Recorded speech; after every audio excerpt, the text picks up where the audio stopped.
السلام علیکم ورحمۃ اللہ وبرکاتہ۔ اللہ تعالیٰ سے دعا ہے کہ اللہ تعالیٰ آپ سب کو اپنی حفظ و امان میں رکھیں۔ آج الحمدللہ اللہ تعالیٰ کی توفیق سے، اس کی مہربانی سے ہم سورہ القاریہ کی لاسٹ آیہ مبارکہ پڑھیں گے، آیہ نمبر 11۔ تو سٹارٹ کرتے ہیں۔ اعوذ باللہ من الشیطان الرجیم، بسم اللہ الرحمن الرحیم۔ نار حامیہ۔ تجوید ایکسپلینیشنز دیکھتے ہیں۔ نا، اس میں الف ساکن ہے اور اس سے پہلے فتحہ کی حرکت آ رہی ہے، تو نا کو 2 حرکت لمبا کریں گے۔ یہاں پہ الف مد کا رول ہو رہا ہے۔ رو کے اوپر آپ دیکھیں پیش تنوین ہے، رو کو پر پڑھیں گے۔ رو کے اوپر زبر ہو یا پیش ہو تو اس کو پر پڑھا جاتا ہے۔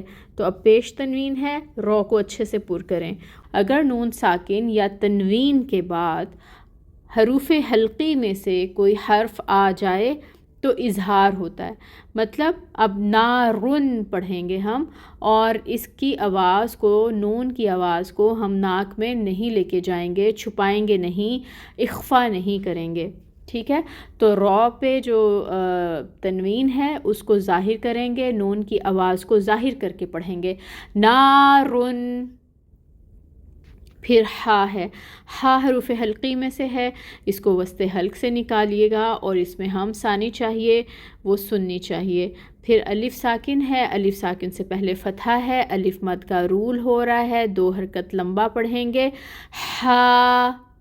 پھر میم، میم کے نیچے کسرہ، کسرہ کا مطلب ہے زیر کی حرکت، جس کو 1 حرکت لمبا پڑھیں گے، صرف لمبا نہیں کریں گے، 1 کاؤنٹ۔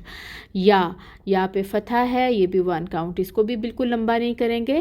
اب آگے گول تا بنی ہوئی آپ دیکھ رہے ہیں، لیکن کیونکہ آگے وقف کرنا ہے ہمیں، آیا مکمل ہو رہی ہے، تو اس تا کو ہم ہا میں بدل دیں گے اور اس کی ہمس کو واضح کریں گے، ٹھیک ہے؟ چھوٹی سی آیا ہے، رولز ہم نے دیکھ لیے ہیں، اس کو پڑھ کر دیکھتے ہیں ایک دفعہ۔ نارن حامیہ۔ اب ہم اس کی ٹرانسلیشن دیکھ لیتے ہیں۔ نارن کا مطلب ہے آگ، تو آگ ہے، حامیتن بھڑکتی ہوئی، ٹھیک ہے؟ اب ہمیں بتا دیا گیا کہ حاویہ کی جو بات ہو رہی ہے ایکچولی اس میں آگ ہے، اور وہ آگ کیسی ہے؟ بھڑکتی ہوئی، حامیتن۔ روٹ ورڈز دیکھتے ہیں۔